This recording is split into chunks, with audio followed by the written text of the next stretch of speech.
আসসালামু আলাইকুম রহমতুল্লাহি বারাকাতুহু। আশা করছি আপনারা সকলে ভালো আছেন ইনশাআল্লাহ। আলহামদুলিল্লাহ, আল্লাহ পাক আমাকেও ভালো রাখছেন।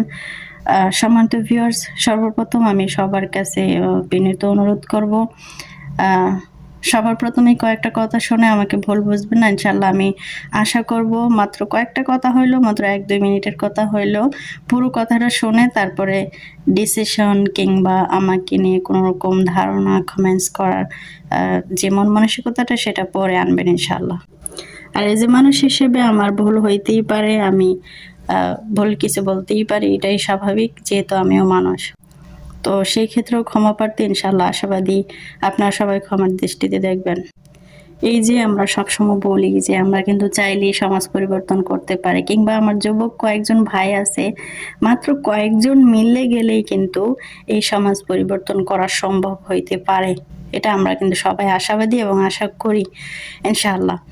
আপনারা জানি না কতটুকু কি মনে করেন, তবে আমি সম্পূর্ণ প্রাউড সহকারে আমি বলতে পারি যে প্রিভিয়াস যে একটা লাইভ আছে সাকিব ভাইয়ের, আপনারা সবাই চিনেন, সবার সুপরিচিত চেহারা সাকিব ভাইয়ের প্রিভিয়াস একটা লাইভ আছে, মেবি 38 মিনিট পুরো।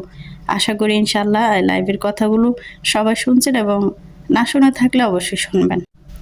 কেননা তার এই লাইভের মধ্যে সম্পূর্ণভাবে তুলে ধরা হয়েছে যে মানুষ চাইলে আসলে কি না করতে পারে।